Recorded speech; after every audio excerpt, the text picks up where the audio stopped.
So you go to the moon and you still can't get away from Microsoft's crap. Like, you can't get away from the Microslop by going to outer space.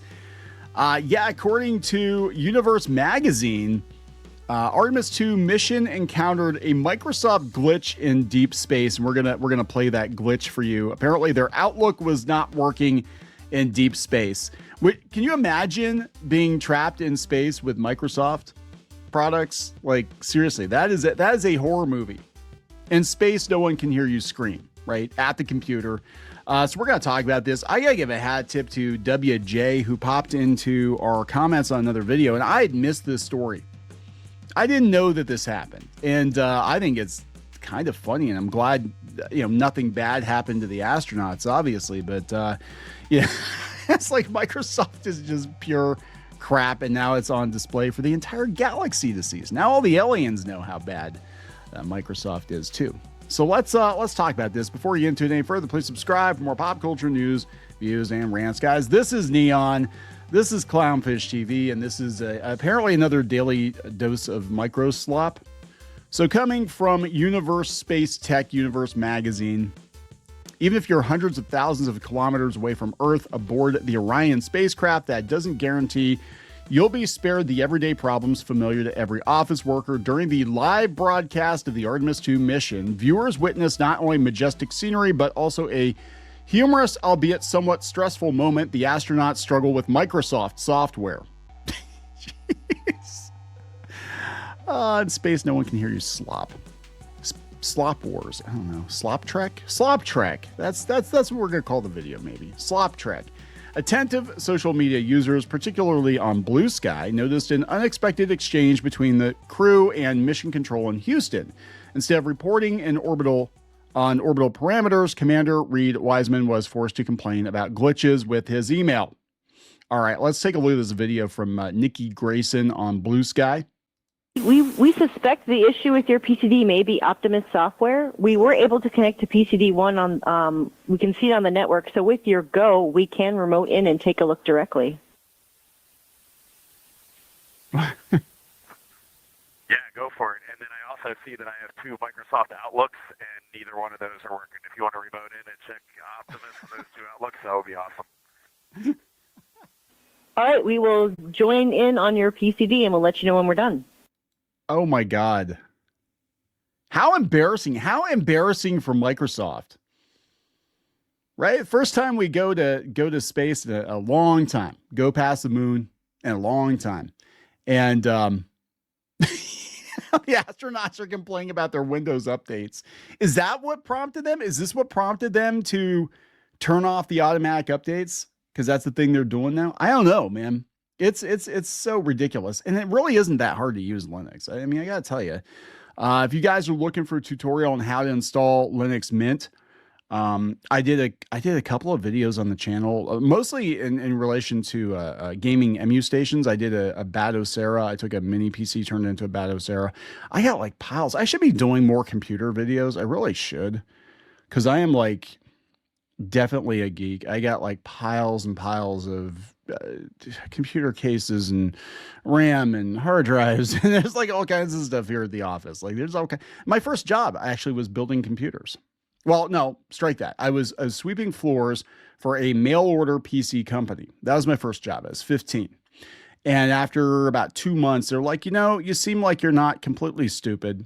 So we're gonna teach you how to build PCs, because, man, people really want these 386 PCs, these 486 PCs. They're selling like hotcakes, and those Sound Blaster 16 cards, yeah, they're selling like crazy. So we need to teach this kid how to install this stuff. And yeah, that was actually my first job. And then I went to KB Toys after that. Actually, the computer place was more fun. Anyway, let's take a look at this again. All right, about 13 hours into the flight, Wiseman reposted, I see that I have two instances of Microsoft Outlook running, and neither of them is working. The phrase instantly went viral. Users joke that sending people to the moon is difficult, but making them use Outlook while they're there is downright cruel. The problem was so serious that specialists on Earth had to connect to the spacecraft systems remotely to resurrect the email clients. An hour later, the problem was resolved. even though the program continued to display an offline status, a phenomenon NASA experts described as expected behavior. Why use Windows in space? That's a damn good question. To many readers, the presence of ordinary commercial software on board a multi-billion-dollar spacecraft seems strange. However, this is part of the commercial off-the-shelf strategy.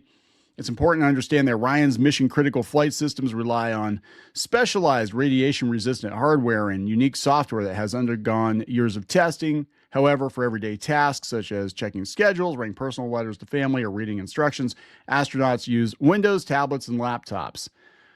Linux, NASA, Linux, or Mac, whatever. You can use your Mac while you drink your Tang.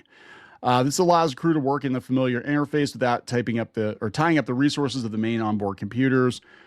Battle with the toilet. They said while searching for information about Microsoft Outlook in the broadcast, the researchers stumbled upon another more psychological problem. Almost at the very start of the flight, a warning light indicating a malfunction in the waste disposal system lit up on the control panel. Shitters, fool. Jeez. Thankfully, they got back, right? Everybody got back, and it was cool. It was a cool moment. It was cool to see kids legitimately excited about space again. Like, I don't know. It feels like, I mean, with everything going on in the world right now, and there's a lot of crazy stuff going on in the world right now, to see people excited about going to space again, to kind of come together for that was a really cool moment. Of course, we had, journalists trying to ruin it and turn it into like a race thing, or the alt-right is trying to take over space Nazis or something. I don't know. But I thought it was very, very cool. It was very cool. So this is a U.S. Cloud. They sent out a press release. Independent provider announces no-cost Microsoft 365 support offering for future Artemis missions, including pre-mission audits and mission window coverage. So it said an independent provider of Microsoft Enterprise Support Services today announced it's extending an offer to support the NASA Artemis program with complimentary Microsoft 365 and Outlook support services for future crewed missions. The announcement follows a reported Microsoft Outlook-related issue during the Artemis II mission, in which onboard communications required ground-based troubleshooting.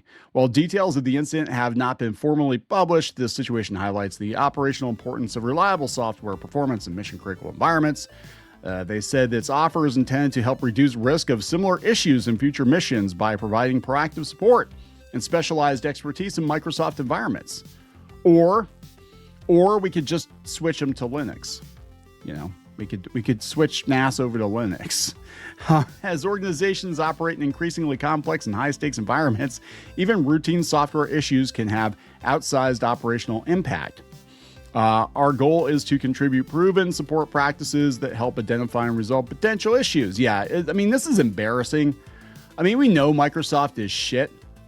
But to have a Microslop incident during this mission, one of the most, highly anticipated NASA expeditions ever, to have it crap out on the live stream like that, that's a very Microslop moment. So there you go, guys. They gotta do something about it. Like, you gotta fix it. That's embarrassing. That's embarrassing, man. I'm gonna wrap it up. Please subscribe. We'll talk later.